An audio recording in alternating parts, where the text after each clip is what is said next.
Okay, so we have the schedule here. I think if you guys have talked before, the easiest way is just to first take turns. It's not easy to interrupt in Zoom because people's mics get cut off, but let's see Yeah, how that goes. So sure. I think because we've already done interviews with you guys, so people would have at least, if they've listened to it, some background. Let's just dive right into the subject matter. What is sports science and that kind of stuff when you're taking it as education? How does that look like when you're actually doing it professionally?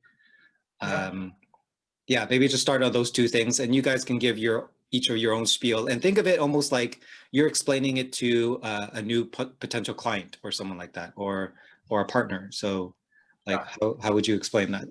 Sure. So regarding sports science and sports education, which both of us finished, I mean, and we both went to the same university in different countries, of course. But the whole point of this education around sports is mainly to focus on the development of our bodies and how can we make the best of it from our training. And this is very important in all aspects of the sports. So any kind of sports, either if it's martial arts or the athletic sports, like let's say athletics, gymnastics, football, basketball, whatever. They all have the same thing, and that's our bodies. And not knowing how to properly utilize what we have, we cannot get the maximum result from it. So sports science is there to show us, and it has different, of course, subjects in it, which include subjects like anatomy, physiology, biomechanics, also psychology, educational subjects that all teach us and show us how to properly put ourselves, either ourselves or someone who we are training, in the most optimal, let's say, physical position that he can be or she can be, to be able to produce the maximum amount of either strength, speed, agility at a certain time.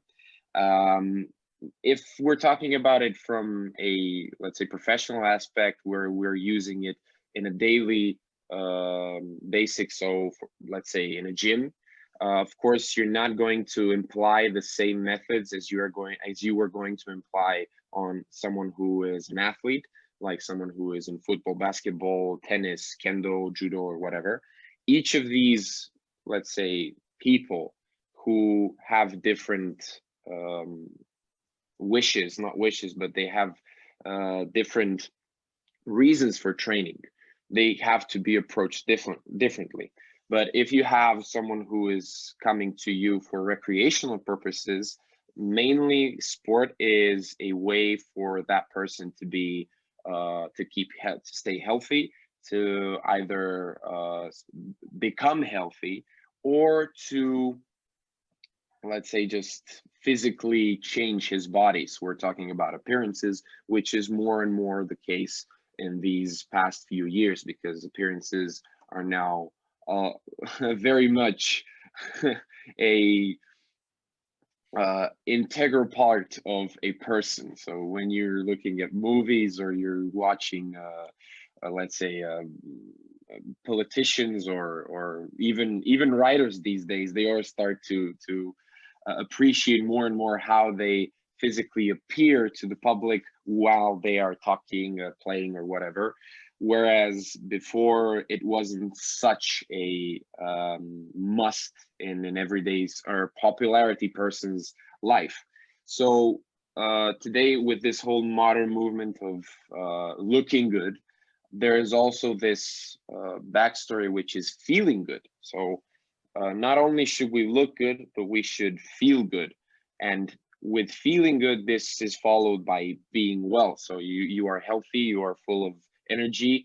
Of course, within these specific, let's say, requests that you get from people, it's not again the same. So there isn't, for the recreational purposes, a ideal formula for someone.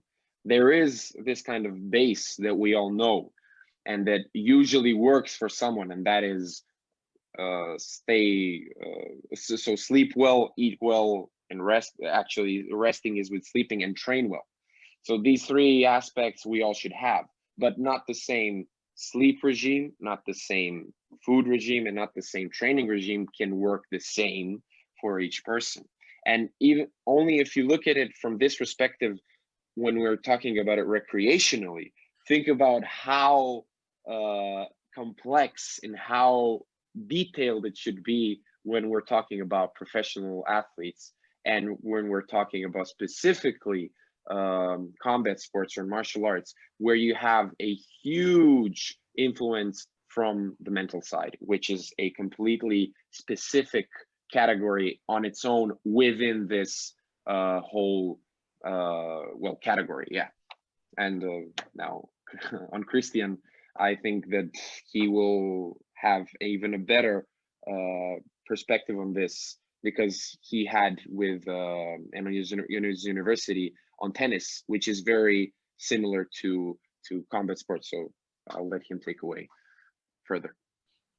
Yeah, about sport, what it means for the community is very important, because the meaning of sport changed during the years, and actually is more, as Andre told, more close to the how do you look, not only about performing.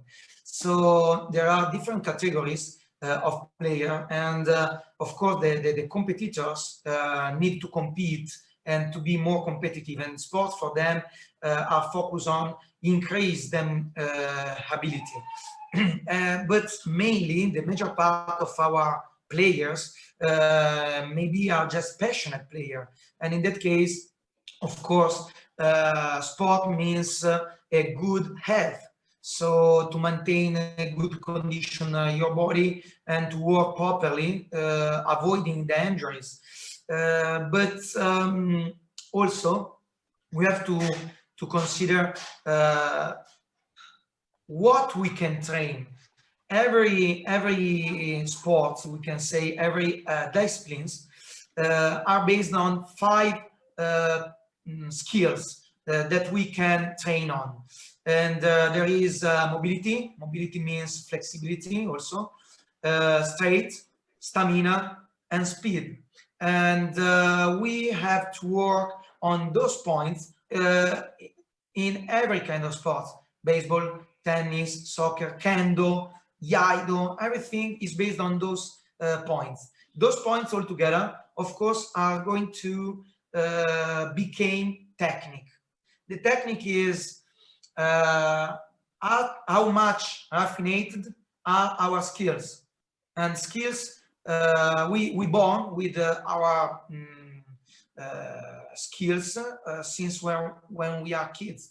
But the job of training is to increase what we have, and to increase what we miss also, and combine this puzzle of skills. Of course, each one of us is different from each other, and this means we will approach differently also about more simple technique for each one of us.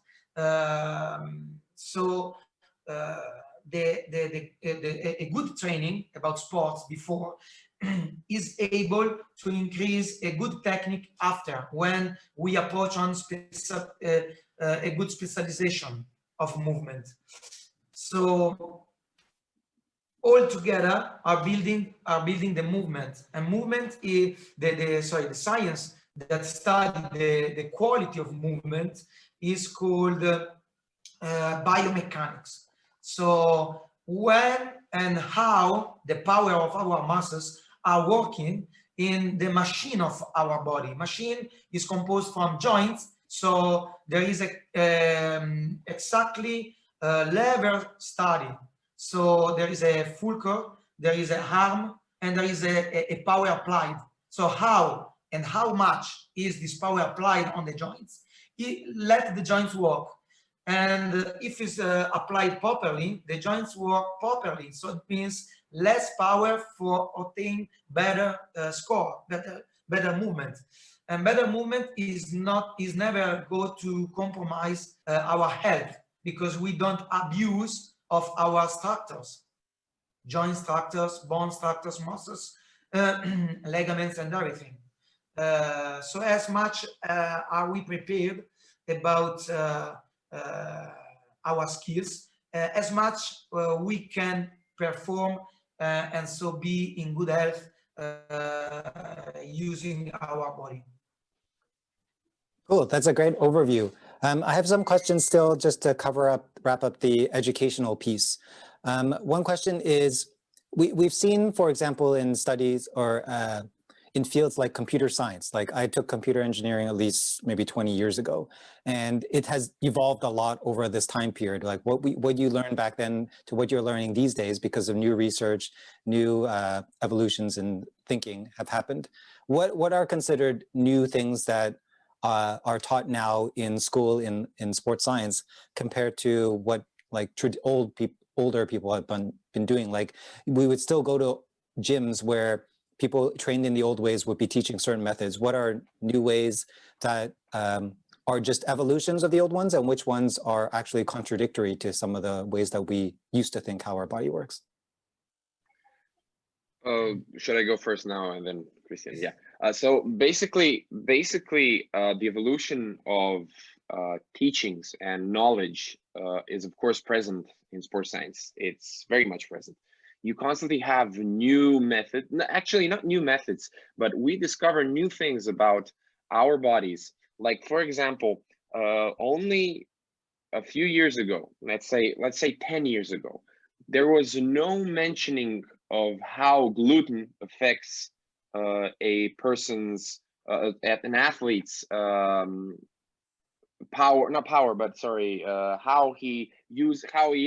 his health, what he does on the game and whatever. So for example, with the tennis player Novak Djokovic, they discovered that he had allergies to gluten. Of course, it wasn't allergies like he would sneeze, cough, and have diarrhea or whatever. It was infecting his muscles. So he had problems with either digestion a little, and he had different types of muscle soreness, or he couldn't fully reach his potential because he had something that was slowing him down. That was, for example, I just gave this as a plastic example, that was gluten for him. Whereas in other categories, like let's look at something which is only regarded physically. So you have bodybuilders. Bodybuilders in the past, they worked on a different way on their bodies. So they were using different methods of exercise, and they reached certain goals by exercising in a certain way. You had exercises which today people would never use because we understand that this kind of movement either hurts the joints. As Christian said, the biomechanics, the knowledge of biomechanics changed things. So the way how our muscles are connected on our joints and on our bones is anatomy, but using biomechanics on the knowledge with anatomy, we have an answer. How does it affect the muscle? And with biomechanics, you have new knowledges, or new discoveries every, let's say, a year or two, where they figure out how and in which position the muscle is mostly used and used by the right way or whatever. And for example, in bodybuilding, they start to imply these kind of methods. So you have different types of exercises. So when you look at the first, let's say, bodybuilding clips, you would see them using some kind of, let's say, technique where they are building, let's say, their chest.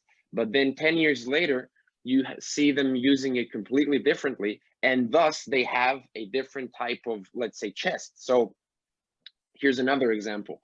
In the beginning, you had this kind of idea of a wide grip bench press, where they thought that just because they were holding it wider, they will use longer the muscle. So they will use the muscle from your sternum all the way to your humerus bone where it's connected.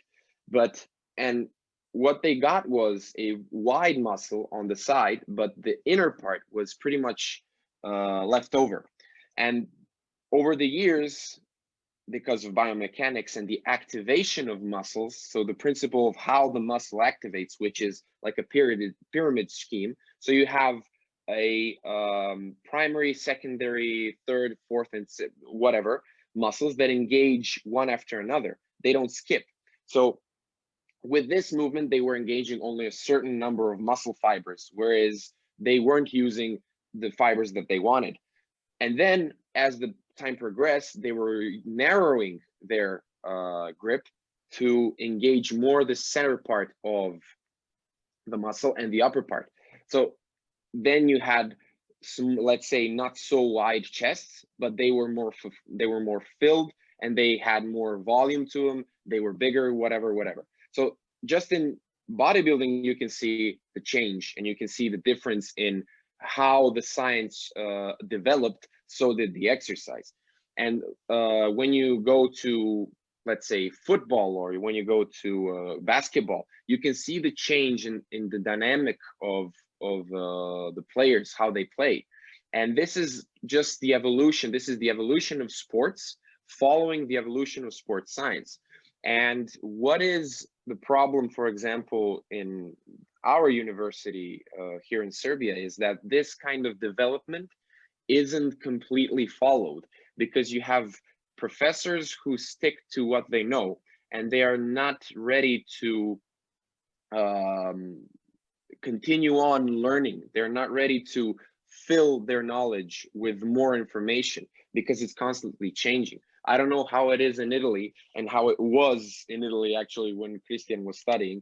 I mean, I finished more recently than he did because I'm younger, but there were some, for example, subjects that were sticking to old methods, and there was a problem between the professors and the assistants who were working there, because the assistants were kind of more modern, and they were looking to newer ways, and they were educating themselves constantly over and over with newer information, whereas the old professors were sticking to what they knew, and they were certain that it was correct. But because of the development of technology, and we have more and more opportunities to discover more information about our bodies, regarding genetics, regarding food and how we should eat, and regarding the technology of just training. That's certainly something that we're going to see in the traditional martial arts too, where we have, as new technology, new knowledge comes out for the next generation, people like assistant instructors are going to want to try these things, or the younger people. So that conflict is going to exist. So it'll be interesting to hear more about that maybe later on, whether or not academia is actually resolving such issues. Yeah. There is this apparently conflict between what is the development today and what is tradition. But I can say sports, or the educational of our body, start from really far away. I mean, 1,000 years ago, because the soldiers always must be prepared, for example.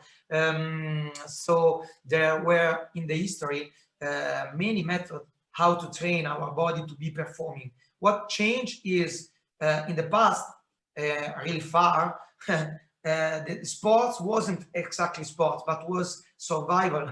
I mean, soldier must come back at home and must win the battle. but more recently, sports, what changed the goal of the activity. So have fun, and performing in that rule. In the world, there aren't, almost, there weren't, but in the sport there are. And so in the same rhythm was changed also the study around the training, because training need to be performing in that rules, and that exactly that movement, because you have to do only that kind of movement. So honestly, what I see today is a really interesting combination between training and diet. So how you train and how you eat is where exactly the sports science developed much more compared in the past, to my opinion. Yeah, There is a good experience actually, because we are in, let me say, quiet society since 3 generations about. So of course we can dedicate to the hobbies, and sports are part of our hobbies. So also the science around the hobbies developed, because there isn't any break in the histories, or most recently history. So this is what catched to me a lot. But even in diet, a good diet is coming from far away in the past. So in somehow there is a kind of fashion that influence the names of styles of training, the names of styles of diet. But what include that style is come from maybe a very old tradition sometimes.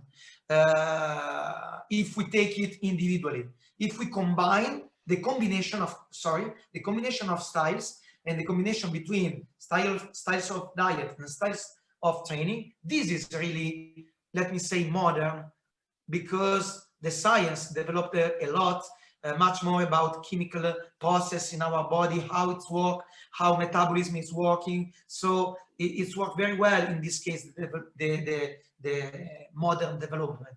But what you eat and how you cook it is really traditional. So in somehow this is a mirror between also physical training and budo. There is a mix. Physical training can be more developed in modern way, because it's more funny, because it's more functional, because it's more developed in somehow. But we are doing old kind of disciplines, and this means maintain that how that was born in that age.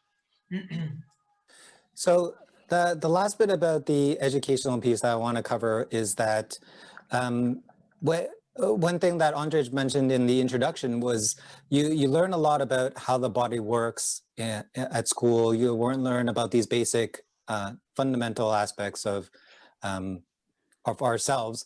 But then when you go into the real world, there are people that are in gyms that have different goals. Some just want to look good, some want to feel good. And then you have the professional athletes. And then even then, in sports, there's different applications for how the body moves. You mentioned mobility, strength, stamina, speed. They're all applied in different ways depending on the sport. So when you come out of university, now you have to go, depending on whatever you're interested in or whatever you can get a job in, now you have to apply it in completely different ways. So for you guys, do you feel you were prepared enough in school to come out and just dive right into either starting a gym or being a personal trainer or working with professional athletes, and then also with Kendo? Did you have enough, or did you have to learn more on your own? May I answer first, Andrej? Sure. Go ahead. In this case, honestly, I didn't feel prepared alone, just with books. During my university, I scripted myself in every sport courses: spinning, step, aerobica, functional training, everything I can do, I did as client. So I can check what books says and what really I feel during the training. If you never feel directly what you teach, there is always a kind of limit about your teaching. There are many methods to check the development of your athlete, but the first one, to my opinion, is in Italian is occhiometro. It doesn't mean anything. It means your eyes, what your eyes are able to catch from the other person? Do you look at him and you immediately, your experience, understand he is overtrained, he is demoralized, or he is really he's feeling really good? So what is transmitting to you watching his training, how he does his exercise, for example. And of course, you can help it from the books, you are helped from the check methods or machines, instruments, for example, but it's just a plus. What makes difference is really the ability of the trainer.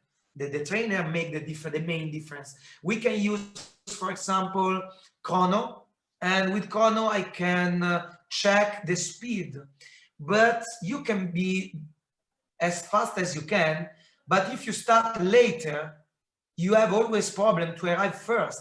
So the rhythm, for example, in Kendo, is much more important than speed. The rhythm is when I move, not how fast I move.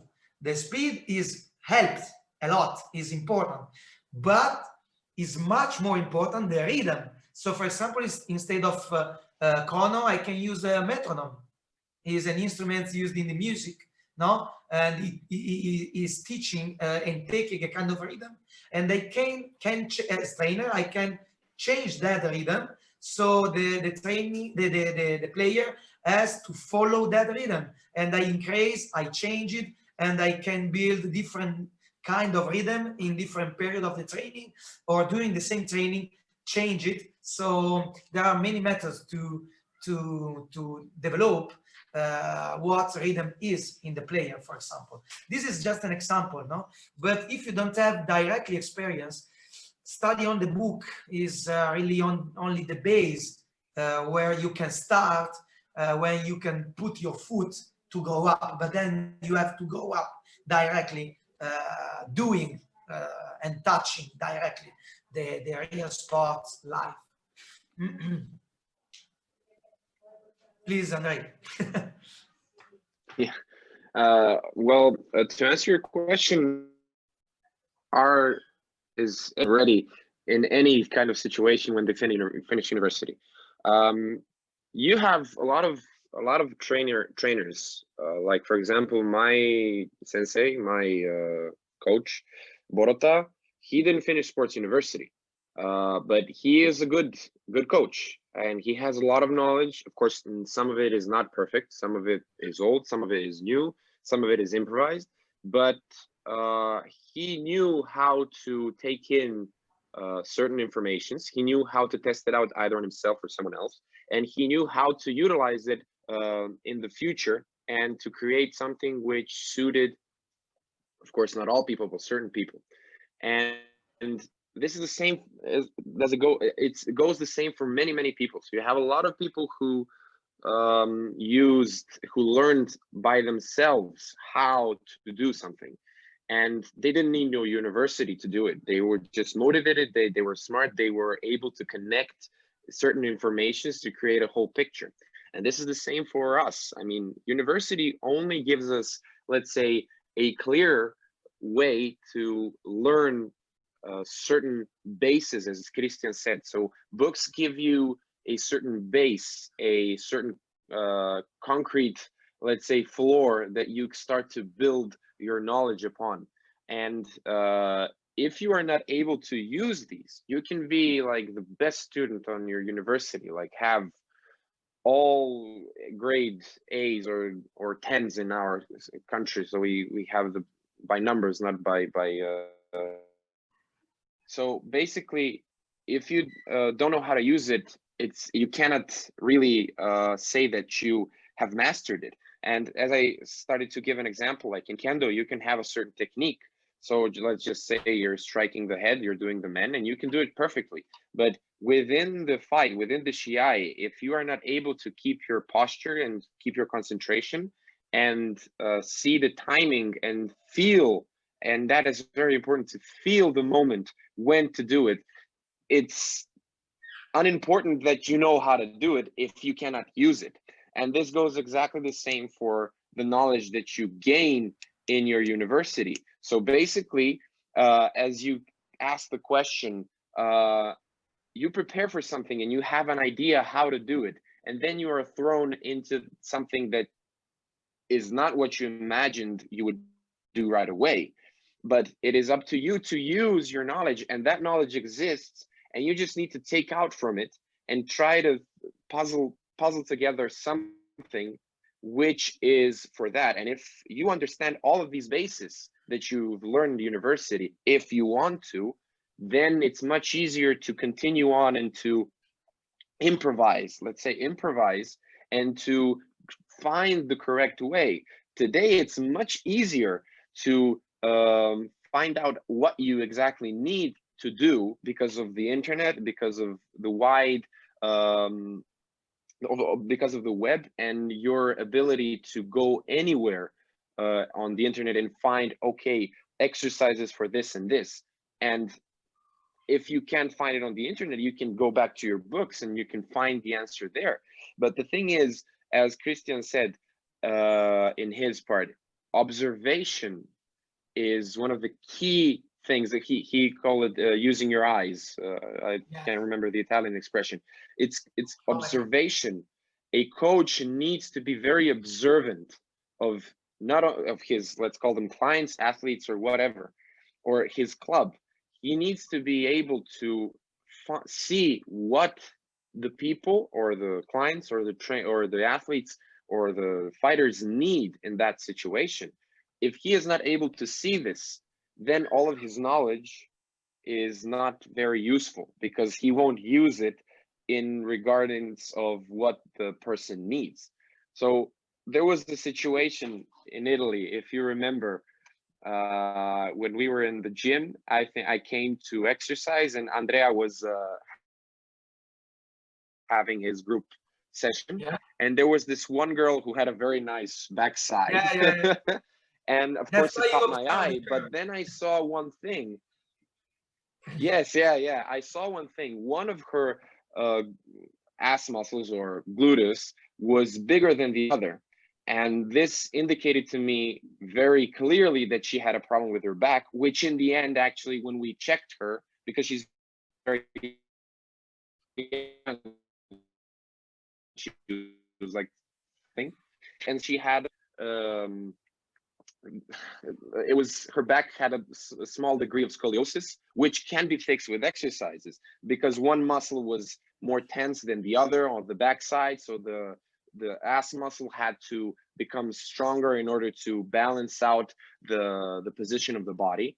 And this is what I just gave this example because Christian knows it, just to show how observation is very important, and we need it as a coach. And this cannot be taught on university. This is something that a person needs to be able to see and to know the people he is working with, because sometimes people are like animals. They don't want to tell you what they do. So you have to be like a veterinarian to try to presume what is happening with them. But that presumption is not enough. You need to have the knowledge to be sure what's going on.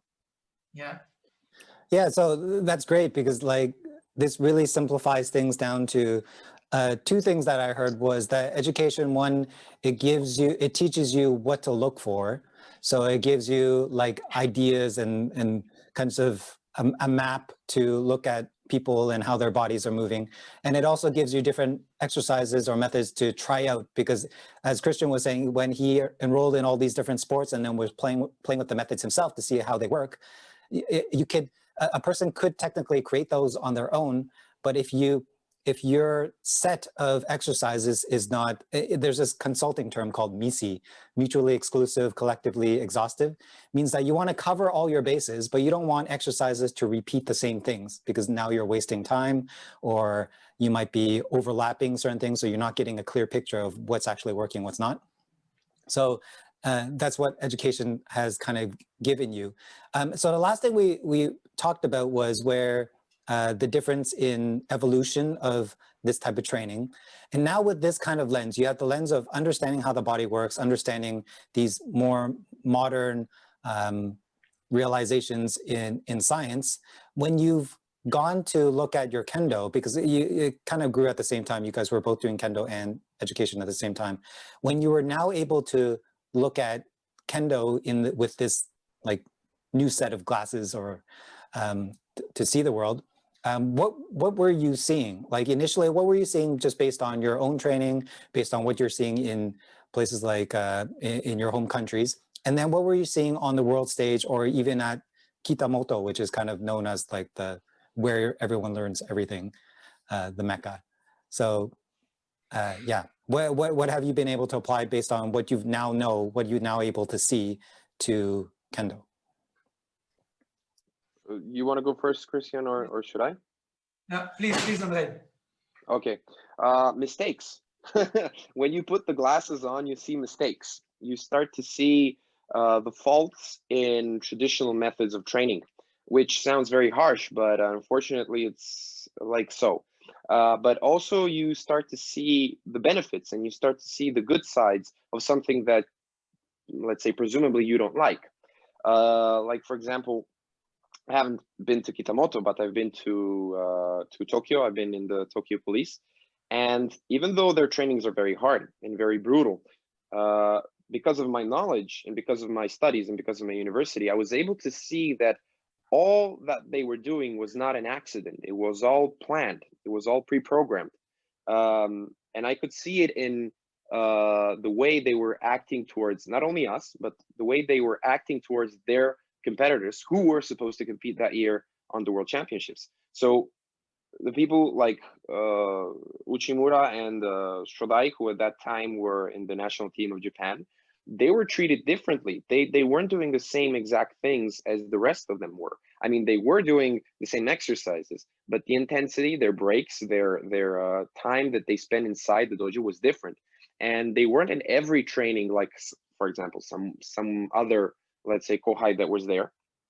And the thing is, this is a clear sign of correct sports science implication. So they are implying the knowledge of sports science, and they're implying the rules that they know, because these are professional athletes, these are professional teachers, these are professional coaches that work there.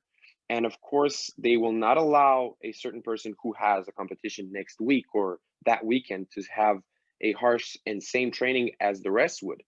And with this knowledge, you get to see how things roll out. And it's much easier to understand the meaning of a certain exercise. And you can either decide to keep it that way, or even you can change it a little. So in order to make it more compatible for your own purposes. So maybe if someone did an exercise like this, I like it, I see the results, I see why they are doing it, but I cannot use that same exercise in the same tempo and same rhythm. Like, for example, Christian mentioned with the metronome, that exercise. I cannot, for example, use the same method and technique with person A and with person B, because these two people have different wishes, they have different goals.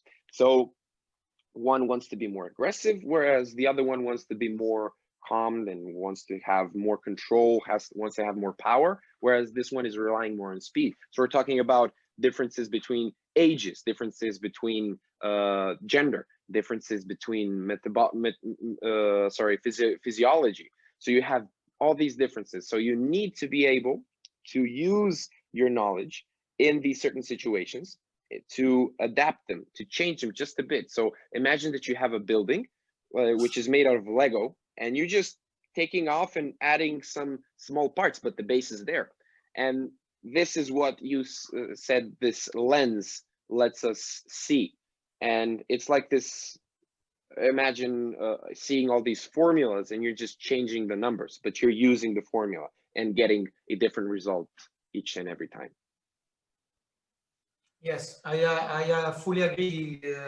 Is a very good example, the Lego example, because each block is something little detail that change all the structure is coming over, for example.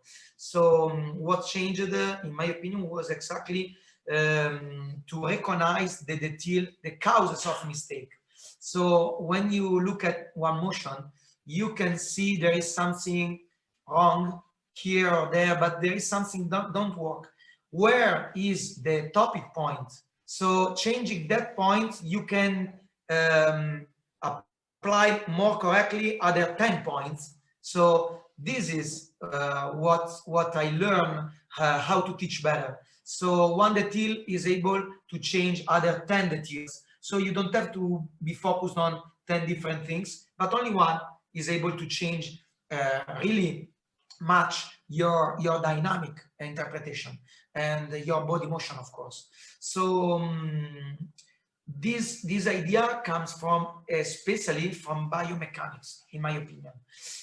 So give to me a really vision of a complete and perfect machine ideologically, and then I try to cover with the reality and how far is from the stereotype, how what is missing from the stereotype, and how can I adapt my vision of stereotype on that player, because stereotype is just an instrument, but we don't have to copy the stereotype. Each one of us is not a robot, but we have to recognize what are the skills of each player.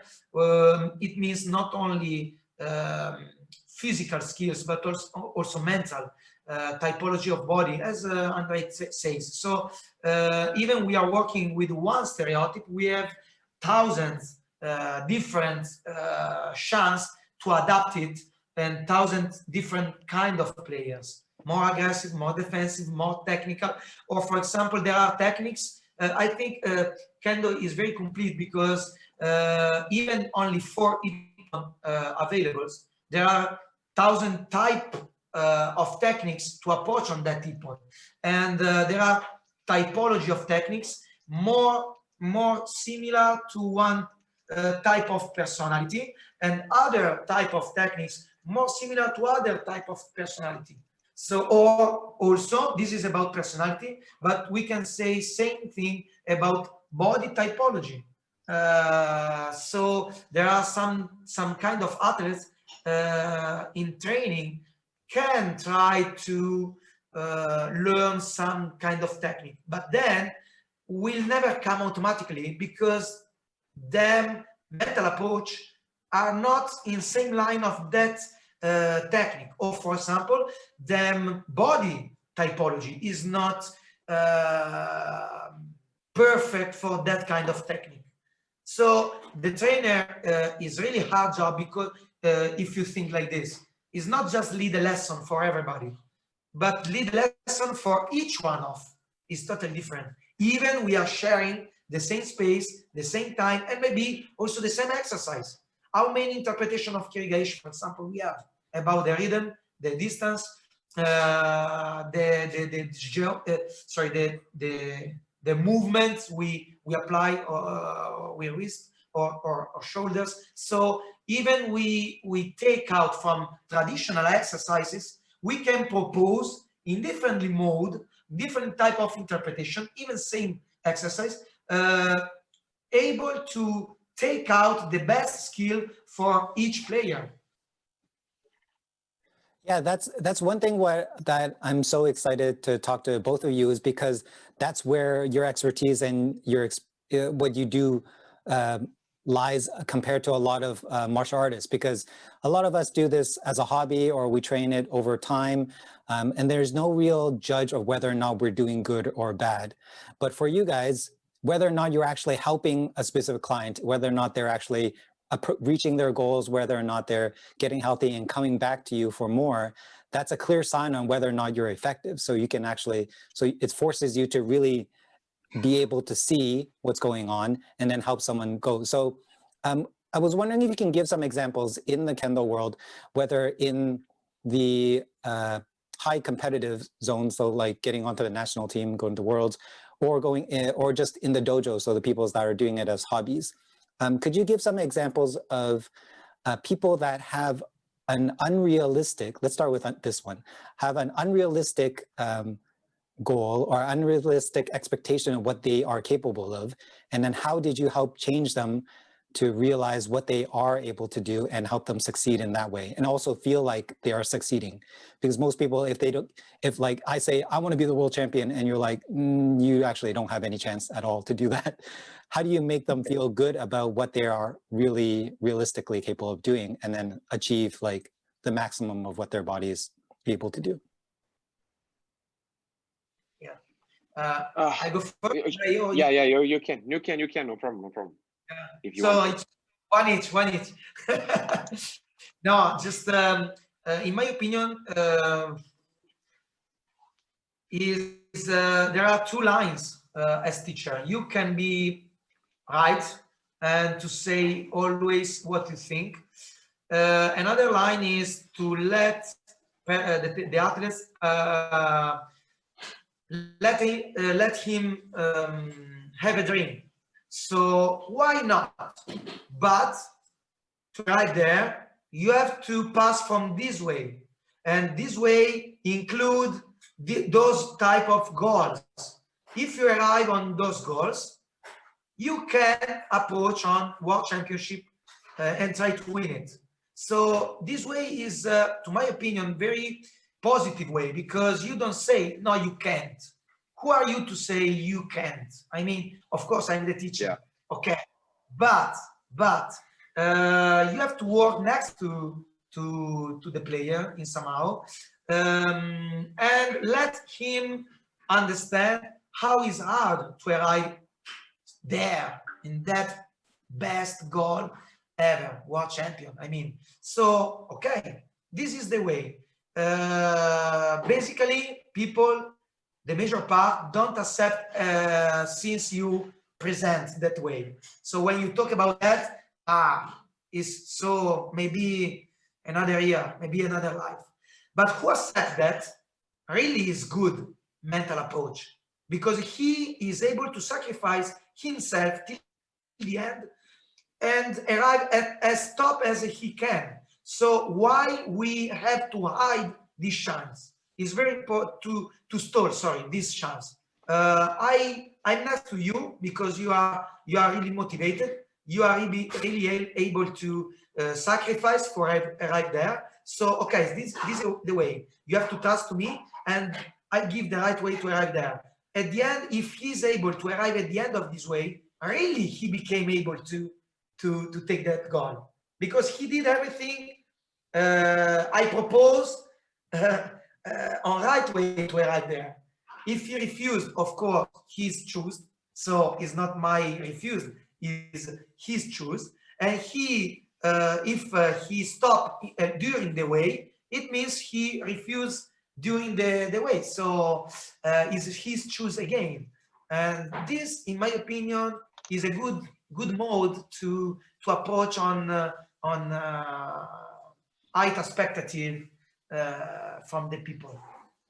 Sometimes it works. Sometimes the teacher is wrong and the player is right, because he arrived at the end and he catch the skills necessary enough to compete, and maybe you didn't understand, you didn't think at the beginning. So is also a challenge for me as teacher in that way. Yeah, regarding this question, I mean, Christian said exactly what I'm thinking, but I can try to elaborate more what he said by mentioning these three things. In order to become a champion, let's say world champion, you need to have three things. So basic three things. I'm not talking about the details. I'm not going to talk about I'm just going to talk about the branch which we need in order to become world champion. First of all, unfortunately, a person needs to have genetics for that certain sport, martial art. Second of all, he has to have a good coach at the beginning, or a good team around him. And the third and most important one, which puts to shame the both previously mentioned, is the will. And that answers actually the question that you've asked, is if a person comes with an attitude, I want to be world champion, who are you as a coach to tell him you can't be that? If someone comes to me with this attitude who has zero experience in Kendo, I'd either think two things: this guy is crazy and let's give it a shot, that's a very nice, or this guy is crazy and he does show some potential, and this can happen. It all depends on the person, because becoming a world champion is a serious goal for someone, and someone who has this kind of attitude, he has he has passed the first step, and that is the will. He wants to do it. That is the most important thing that any one of us need, not only in sports but in life. The first thing we need is we want to succeed, and we need to visualize ourselves to succeed. So this is covering most of the mental aspect of training.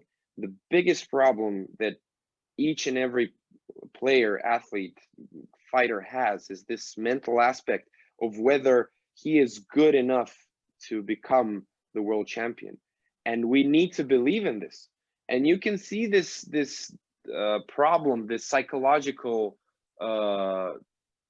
labyrinth that we all go through. It's represented in so many TV shows, movies, books, cartoons, and whatever. Overcoming ourselves and overcoming that doubt that we cannot do it. So if a person comes to you as a coach with an attitude, I want to reach this goal, and they stick with it, that is the best gift a coach can get. And then the next thing you should worry about is, are you good enough for him? And are you prepared enough with knowledge and experience and technology and science to give him what he needs? And at this point, it's very important not to be egocentric and to be bigger than yourself, to realize that if you are not able to follow him all the way through to his goal, that you should pass him on to someone who can give him his dream. And that is, I think, the biggest challenge in this work, is to realize what is your top, what is your actually ability to teach someone so much that he can become what he intends to be. Yeah, so continuing on from that line, where it's quite easy when someone's goal is to win everything or win the world championship, because there's a path to that. There's a lot of people doing that. There's probably a lot of, maybe not in Kendo, but in sports, there's a lot of money in it. So there's a lot of expertise and knowledge out there that you can lean on. But we can also say in the martial arts, like in Kendo or any other ones, majority of people don't do it just to win tournaments. There's other goals that they come in with. And usually people aren't actually even aware of what their goals is. Some come for the social aspect, some come just to get a good sweat out. When you're looking at a class, a dojo, how do you assess, or do you have conversations with students to ask them what their goal is? Because that's the only way like an instructor can provide what is needed. Or do you look at the class and say, okay, it seems like this is what people want out of coming to the dojo, out of practice. And then how do you, maybe using examples, how do you help them achieve whatever these different types of goals are? Should Christian? Yeah. This is your turn. Okay. Well, it's difficult because goals change. I can tell you on a personal matter, like my vision of Kendo and my goals for Kendo were different a few years ago than they are now, because I myself have always tried to be down to earth, as in I always try to be modest and to be able to, I've always put steps in front of me, and I always wanted to surpass 1, 2, 3 steps. And then the more I surpass, the more, of course, I place steps in front of me. And this is the same with many people. But for example, in my line of work, in my gym, of course, I talk with my clients about their goal. And is everybody hearing me? Because I don't know if I stopped because of the internet. No, no. Is it okay? Okay. It's good. Because I'm only saying Christian and he's staying still. So I'm like, is it blocked or no? So basically, you're very, very focused in what I'm saying. So basically, when inside the gym, I can use that information that I get from them in order to place like a program, an agenda for them. But in Kendo, it's difficult because some people who come into martial arts, budo, they come from various reasons. They come for either just the sheer image of the martial art. Like Kendo is very visually attractive due to the equipment that we have and the way we behave and the way we move. But some people, they come for rarely do I see someone in our country, I don't know in the rest of the country except for Japan, people starting Kendo for competition reasons. They usually started due to the love and emotion towards the Eastern culture and the way Kendo looks and what it represents, how it fits into their role of thinking and living their life. And competition just comes along. It comes along like a secondary thing, which either becomes your primary reason or stays your secondary reason.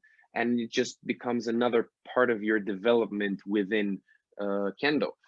But for those who the competition becomes a primary goal, of course, that changes everything, because that changes the way they look at Kendo at that period. And it's very important to, as a coach, for you to acknowledge that desire and that wish, but also to keep them on the path of the reason why they came for Kendo at the first place. Because in the end, when the competition ends, this is what should keep them going. They shouldn't stop practicing when they stopped playing competing, because what we need to realize, what martial arts teach us, is that competition always exists, but not only on the outside, but it always exists on the inside, because we are constantly competing with ourselves, and that's what matters the most. And once these players, athletes, clients, or whatever realize this, it's much easier to present them with certain challenges and certain ideas of what they need to do and how they need to do it in order to reach their goal.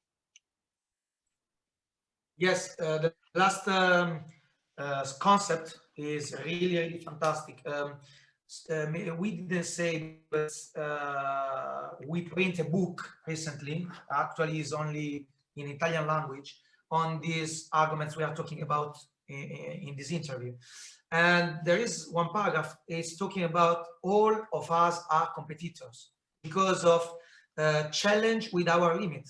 So the competition is inside of every experience. Am I able to do that thing or not?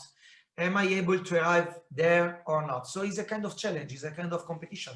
So what is important is the education around competition, what a competition means, should mean, and what is for you, the combination between what I see as player in competition and what teacher explain competition is. This combination make the education and how I live the challenge. I can lose, I can win, but with a vision. The very important thing is the vision. If I don't have a vision, I can't have a good balance interior inside of me to win properly or to lose properly. I mean, the reaction should be under control. So what I want to say is, of course, there are different kind of goals, but for example, the competition is a part of Kendo, like kata, like Suburi, if I don't have a referee who moves his flag, I never discover if I strike hip on properly or enough for my level or not. So the point is to choose right level of competition during the season for that kind of player. Even, I don't know, the father of family who comes for enjoy, to next to his daughter or son, want to share time with his son during Keiko because he's someplace, for example, or just he is waiting for the beer after training, and during the training he's doing a good motion. Anyway, is more satisfied if he is able to arrive on some goal, and that goal, of course, is not always to win competition, but maybe to strike properly man one time in Jigeiko, for example, or to arrive in good coordination in Kirigaeshi. I mean, it depends. So in my club, for example, at the beginning of season, I explain what is the club goal. So what my club wants at the end of that season. And so all the group is working together to realize that plan. But inside of the season, there is a space for each goal. So I ask to each player, what is your expectative from this year, from this season, in the next 6 months, 8 months? Where do you want to go, to arrive, sorry? And usually I'm impressed because the people doesn't have any idea. It's the first time someone asks to them, what do you want from your Kendo in this year? It's the first time they receive this kind of question. So, but it's very important to have this moment, because then start finally to think why I'm doing Kendo. And that meaning, of course, changed during life. I started with the one reason, and then I changed my reason during my life. I was 13 years old when I started, and of course, I can't fight with the same mentality of today. So during our life, our personality, of course, move a bit and change a bit. Our taste also about we eat or drink change our taste. And same about our hobbies. We can change the approach because we change where we find out our satisfaction. And we change the point. So when I was 15, I enjoyed because I beat my best partner of club.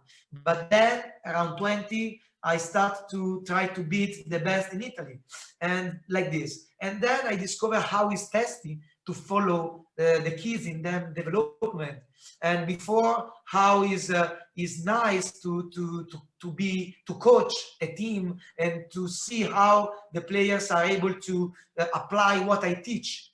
So that of course is change, but it's important. A good refresh from time to time. Ask to yourself again, why I'm here, why I'm still playing. There isn't any motivation is weak or is unuseful, because every kind of motivation move the players to be in the club, to play. So that is fantastic. It's no matter, is the ability from the coach to understand why and how is important that meaning, and to work next to the player, arriving at the end of the season together on some goal. If you have a goal, of course, you are more motivating to sacrifice your time and your money in the Kendo experience. If you don't have goal, maybe one day you leave it, because at the end you forget why you are playing that. I could talk about this subject for a long time in terms of motivation and goals and what you want out of your practice. But there's one other topic that I want to cover for this interview, which is the actual methods of training. Yeah. So we had zoomed in a lot on right now on the individual goals, but in the end, there's still only a certain subset or a small set of exercises that you might prefer or you find effective, or you created yourself because of whatever environment or whatever dojo or whatever type of gym you've created. So maybe speaking on, and I'm just going to throw out these categories, but you can use whatever categories you want. But in terms of training methods, we have like the physical training, so strength, conditioning, stamina, flexibility, blah, blah, blah. You have skill training, so the actual application in Kendo, like suburi practice and different drills. You have the mental training, so thinking about how do you stay focused before competition, within competition.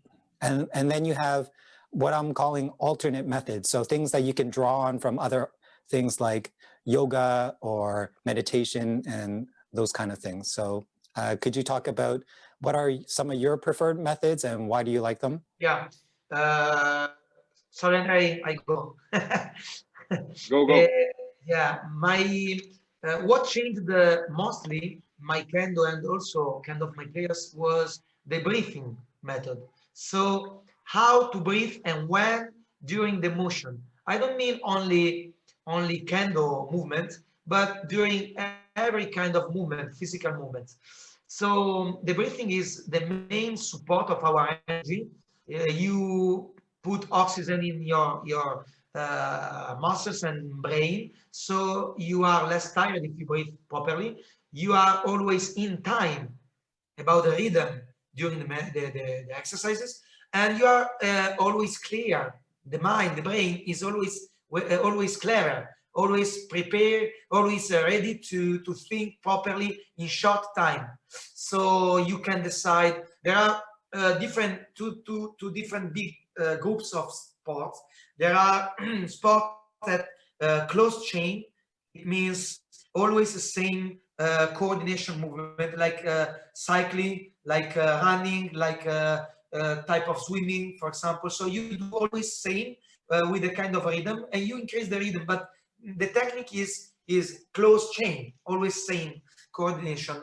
And open chain. Open chain means you have to adapt a kind of stereotypes about coordination to the reality, what really appear. So Kendo is one of those, because your opponent is moving always differently.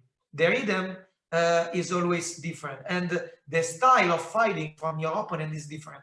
And also you developing, you change your favorite techniques, for example, or you change the solutions. You find out new solutions on old problems, and this change, of course, your style. So the breathing, good breathing is very important, because you can adapt the breathing on open change coordination, and that is very, very difficult. So it's good to start with a simple kind of breathing, just sitting like Mokuso, for example, or Seiza, or even standing up, but feeling how circulation of the breathing is coming in, and how is going and passing through your body. When you are able to feel this in coordination with heart rhythm, so in that moment you can control the breathing and use it properly during the motion. So then you can start with regular motions, and the next step with irregular motions, and then you can use fighting, for example. This is what changed a lot, and what also is most difficult for me to maintain in high level, because you must be very focused on that, and sometimes you risk to lose other focus on training. So it's really difficult to maintain breathing training during lessons. Second point is coordination training. So coordination combined with breathing is, at the end, is Kendo, because you move shinai stick, you move sword, you move legs and steps, all based on coordination system. And this coordination system is better supported from a good breathing system. So all became a complete system. And from that base, you can do everything about techniques, about the stamina, about elastic power, explosive power, rhythm, speed, whatever you want. So those 2 points are, to my opinion, really topic points about my vision of training. You mentioned all these. I agree completely on what Christian said. I have no different opinions on methods of training regarding breathing, and I completely agree on this whole idea and this whole, let's call it, approach or method of training, and this belief, not belief, but statement of how breathing interacts and how it's important to our exercise and generally in our movement. But I want to take this topic a bit in a different direction. So you mentioned the 4, let's say, pillars of training. So the physical part, mental part, and the skill, and the alternate methods. The alternate methods regarding breathing and, as you said, yoga, I wouldn't call them alternate methods. I would call it kind of a mixed method, because within this alternate method, you have all the 3 mentioned before, the physical, skill, and mental. Because all these, which you, I'll say, branded as alternate methods, they're a combination where, for example, in yoga, you have this breathing method where you learn when to inhale and exhale depending on the position of your body. And it also takes skill to be able to do this. And of course, it takes a certain physical ability in order to reach this position or goal. But within training and within the methods of sports, and specifically martial arts and Kendo, all these 3 aspects are constantly being used and are constantly rotating and are depending on one another. And it's very important to know how to use each one of these and at its specific times. So you won't be using the physical part, the exercises which you use for endurance, for power, for explosiveness. You won't use them the same and at the same time every time, during your whole, let's call it, a season. So depending on the whole road that is up ahead of you, you have point A and you have point B, regarding that the point B is the goal that you want to reach. And that point B should be that step that you want to surpass, whether it's for someone reaching a title, a European, world, state champion, whatever, or just winning a medal, or should it be being able to do something again if we're looking at it from a recovery side, so someone who had an injury and he's coming back to his previous, let's say, state, so he is in a period of recovery? Or should it be just a personal achievement, whether it's, as Christian said, in a kid's way, defeating someone from your club, or in the, let's say, rival clubs?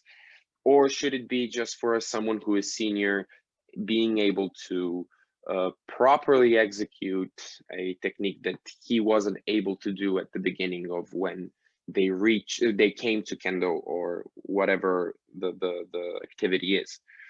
And this can incorporate the physical aspect by using different methods and trying to explain to the person who is practicing that practicing Kendo is not just enough. So just doing exercises which are specific to Kendo is just one part, whereas you have other parts which can contribute to this development, to their development, by utilizing the gym. So building up certain muscles in your body as in leg muscles, shoulder muscles, arm muscles, chest muscles, back muscles, you create a better and safer base for yourself in order to improve further inside a certain activity, which is right now Kendo.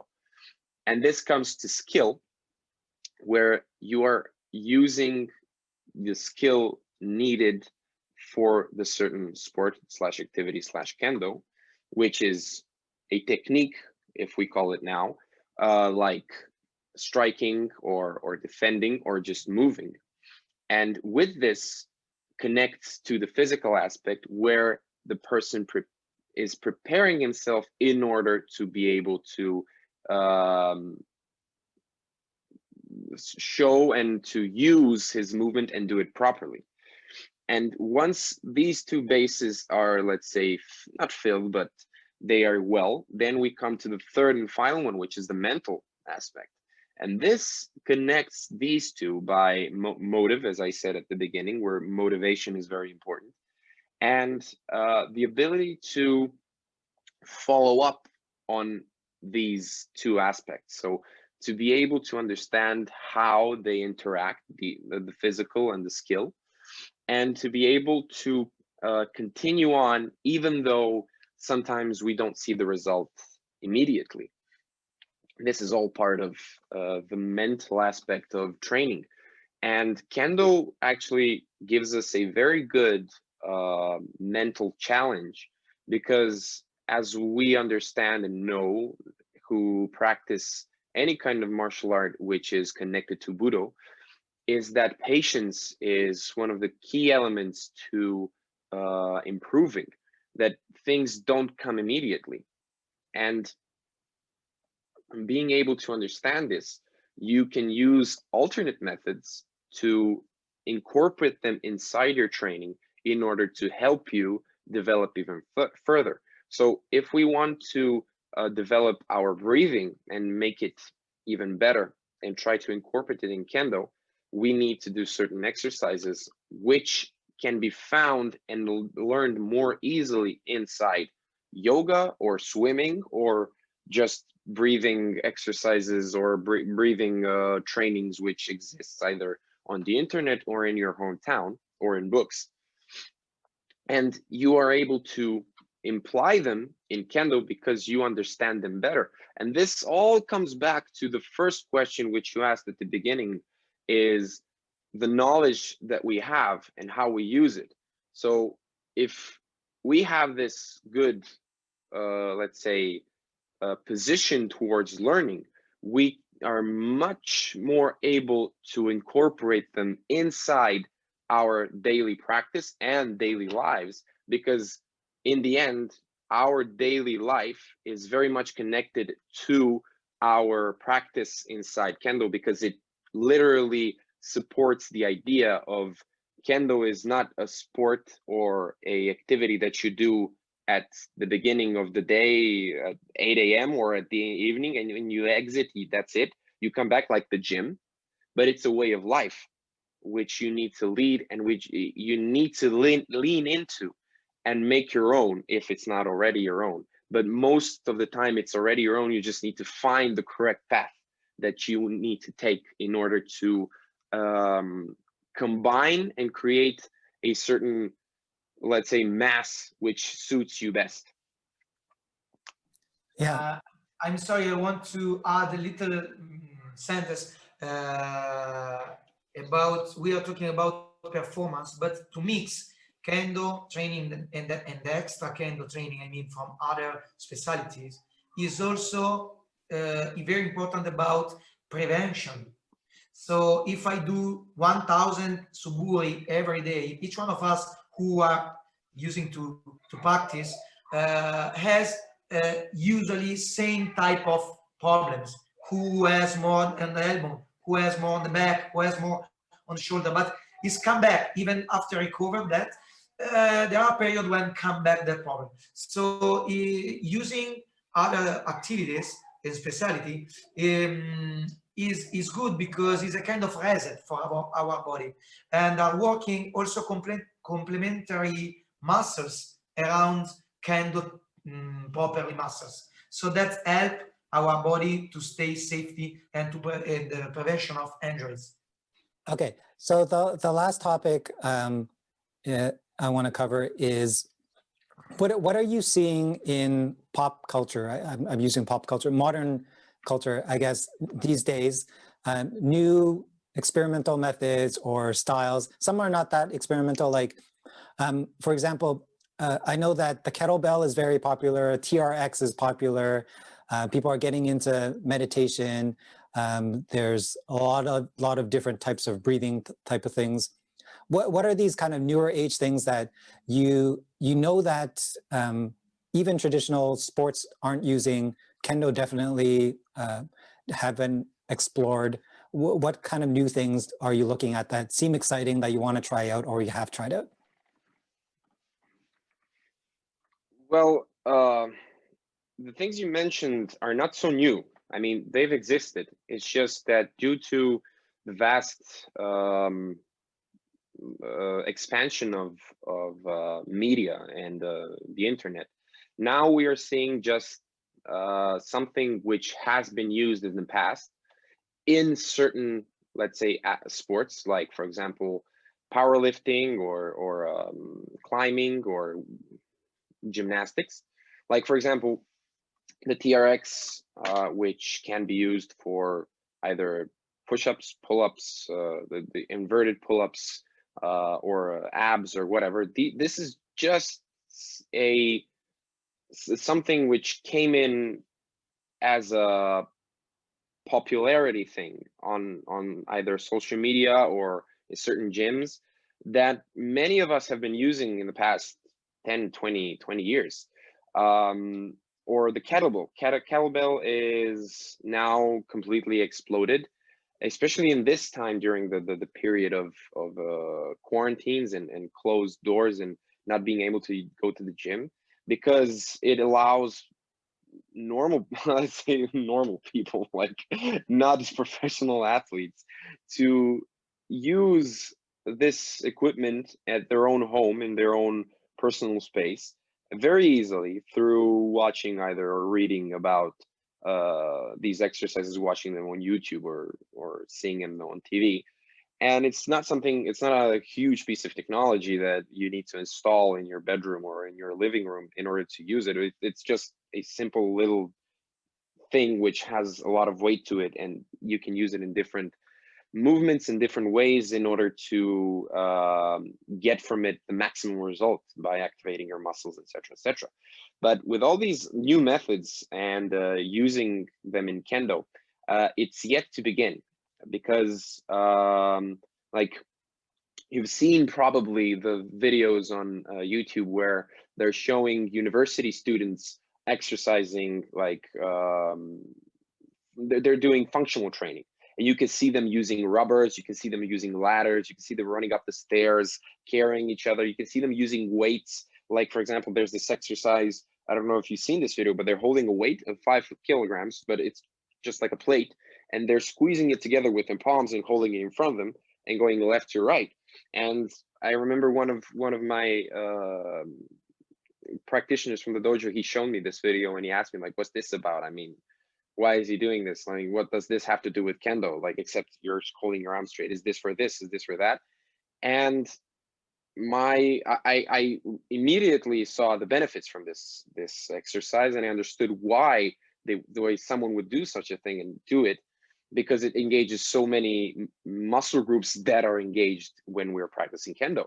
So this kind of evolution of exercising, physical exercising inside Kendo is happening, but it's not happening at a let's say popular rate as it would happen in tennis or in gymnastics or I don't know, basketball, because it's not so immediately followed. So the media doesn't cover this so much. Only a few, let's say, YouTube channels and only a few dojos use it and are aware of it. And this is basically just a normal process and a normal evolution where more and more, I think, clubs will be engaged in using these kind of methods. Just depending on it just depends on the time. It just depends on the, you know, when it will reach them.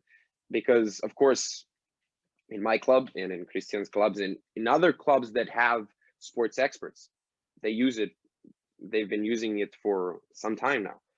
And one of the reasons why, let's say, it's not used so much is because, but it is used in Japan, is because you have usually a dojo, which is located in a school or in a private, I can't say gym because it's not a gym, it's a sports hall, which doesn't have a gym to it, next to it. And you, even if it does, it's a private thing, so you need to pay more in order to go inside it. So if you have a sports center, like for example Christian has, which has a gym next to the dojo, it's much easier to incorporate it inside your training when you want to, because you say, okay, so training will be 2 hours. The first 45 minutes will be inside the gym, and we will do exercises specific for Kendo inside the gym, and then we do and have practice, or the other way around. It doesn't matter. It depends on programming that you want to have that day. So in Japan, you have many dojos, like the police dojos, like the army dojos, or even dojos inside like huge bogu companies, which have a dojo and a gym. So they can incorporate these things much more than your average Joe in Europe or in some other state like Canada or America or whatever. So it all depends on the situation. Of course, if Kendo was way more popular and it brought in money, then you would have more professional gyms, more professional clubs, which would have gyms inside them. Like you have judo, which you have here we have the Red Star club, which is also we have a basketball club, which is Red Star, football club, which is Red Star. Christian knows who is Red Star. He remembers that year. Of course you do. And there is a judo club, Red Star, and they have their own gym, and they bring out the best athletes in judo right now, because they have they have experts, they have people who show them specific exercises for judo, etc., etc. So I give the word to Christian. Remember Red Star? Yes, about training, is not easy to combine traditional training with new, let me say, new method or complementary method we are talking about, because of Andrei already explained. But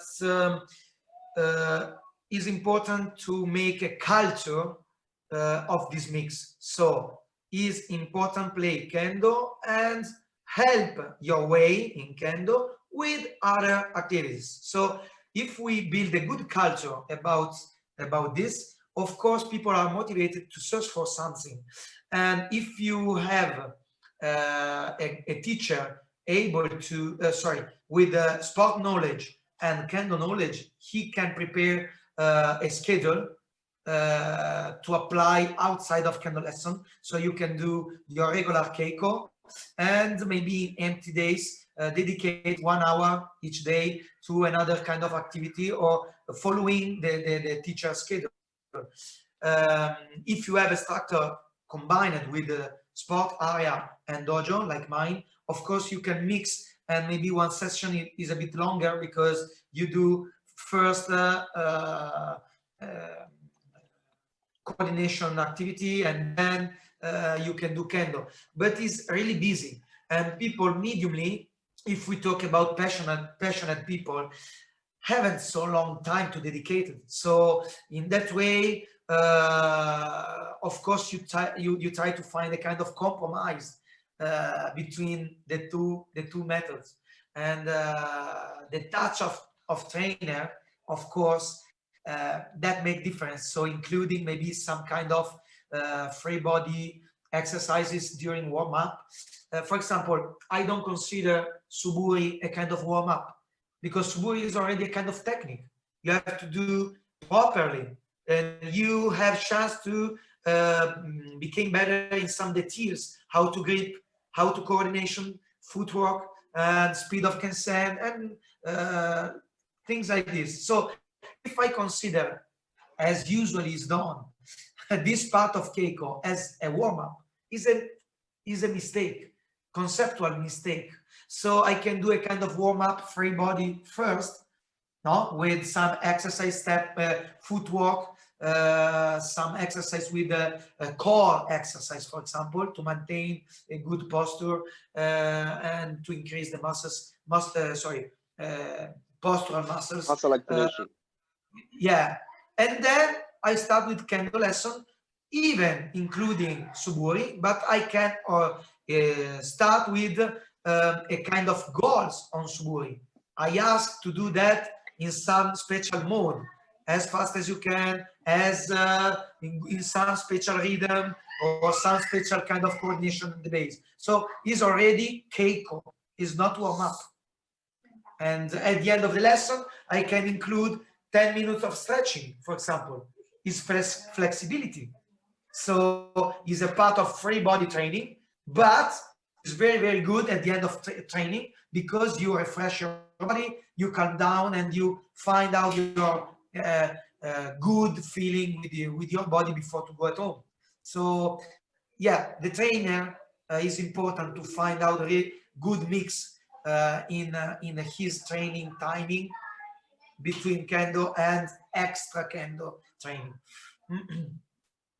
Well, this has been such a exciting and informative conversation. Like I've learned so much. There's a lot of things that what you're saying are resonating with me totally, and I just feel like I can't wait to get back into the dojo and to try out some of these things. One of the last things that I want to ask you is, Christian, you had mentioned a book. Can you talk a bit about that? Yes, thank you. I didn't want to have a promotional space, but of course, I'm thankful to this question. This book was an idea born with Andrei during the first lockdown. Also, it was born during his visit in Italy the first time. He spent time here, and we were talking about this book. Then, with the first lockdown, he moved to me.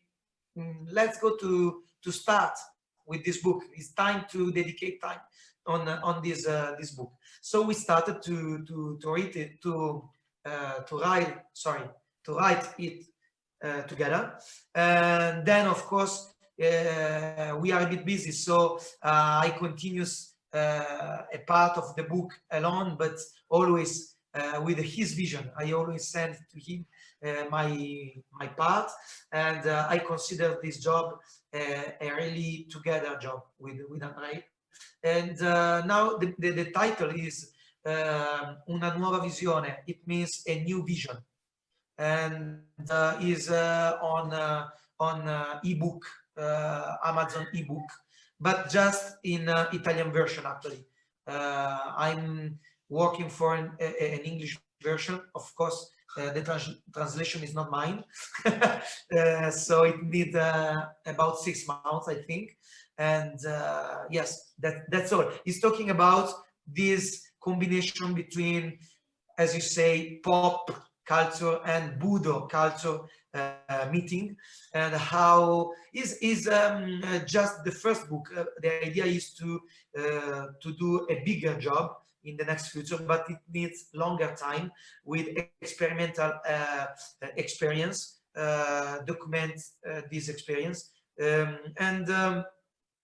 This book is just to show to the passionate players or passionate on martial art a new vision about Kendo and training, but there isn't any details, so there aren't training plans, for example. There isn't method explained. Just yes, general idea how to mix, and I don't know. I'm glad if it's able to switch on the lights on the brain, and people maybe can watch with a different glasses, as you said, the usual activity, but with a new point of view. So if it's happened, I'm very glad, and maybe yes. People can start to ask to themselves, how can I grow up my method? How can I teach better? How can I approach this method to the kids, for example? There are many references from kids player, adults, athletes, And he's talking about generally the vision of this idea of training. Yes. Very cool. I can't wait for the English version. Yeah. We'll come. Okay, so this has been great. Do you guys have anything closing? You can take turns.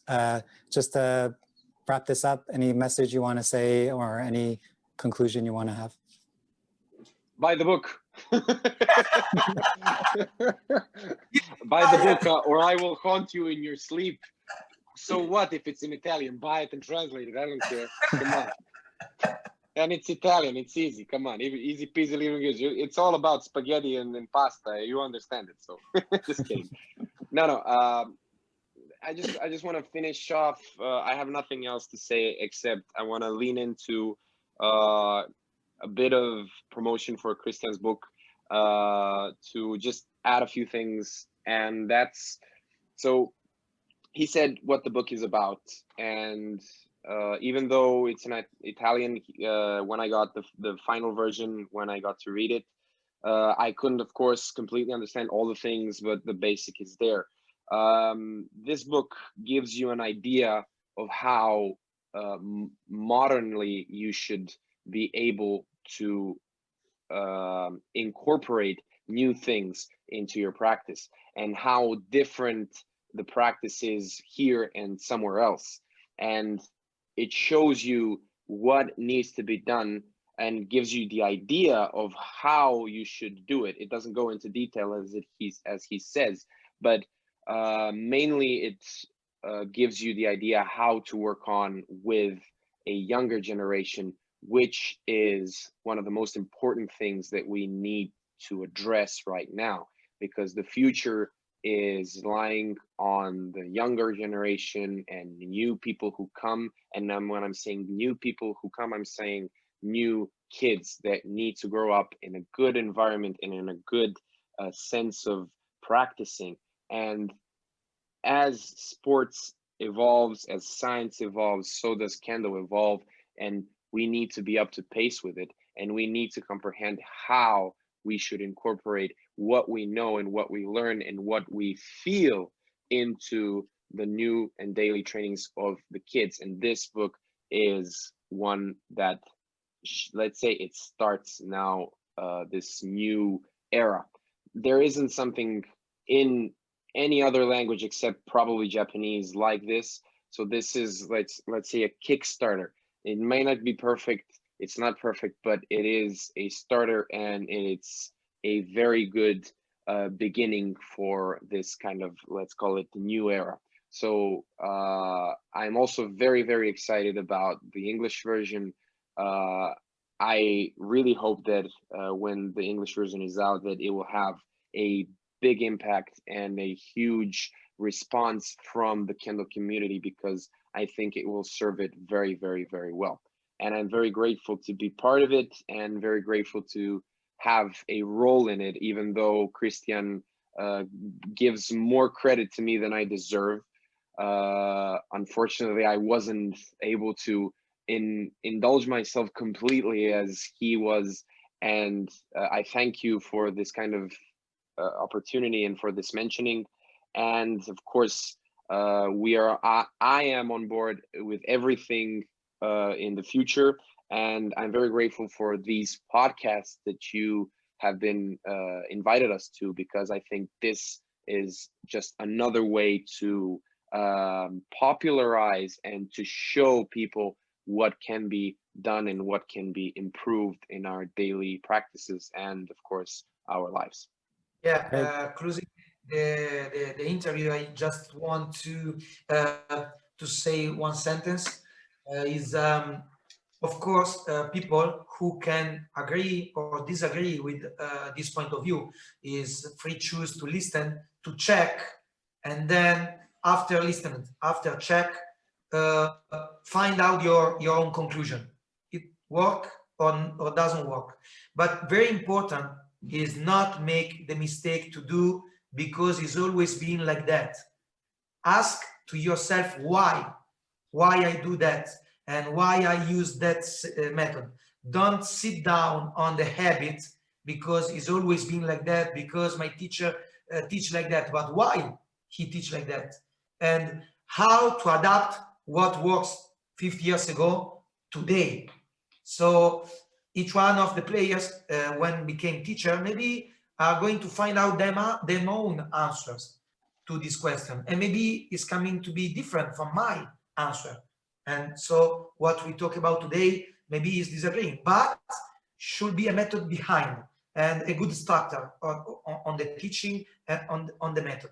So in that way, when there is a good line, well structured, well properly planned, of course is much easy to have goals and to switch on the passion in the players and to answer to the players' questions when it comes. So this is what I feel to suggest.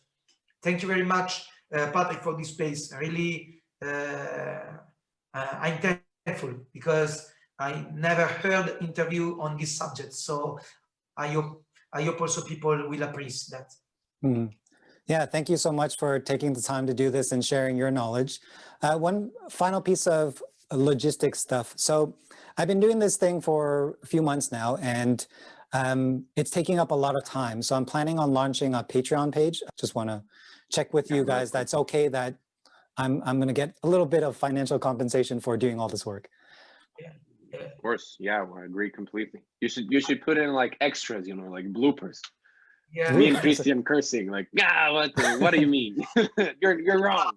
I fully agree. Also because we are habit that in Kendo everything is free in European Kendo, but it's not true because, for example, Andrea and me had to make the university, and we made a study on our own to increase our culture and combining that with Kendo, and it spent time, and time is money, and you are doing a hard job to realize this interview, spend time with us, spend time at home to mix and to find out the best vision at the end. And honestly, I think everything is a job. I don't think no one of us are going to live to take money from Kendo to become rich or nothing like that. But it's a good mental approach and good selection to give importance on your job. Just asking a little bit symbolic, but come on, I'm giving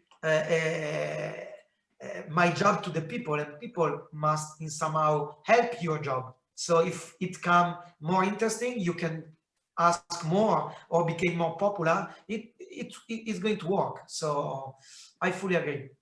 Awesome. Thank you so much for this, and have a great rest of your day. Thank you very much. You too. Bye. Thank you.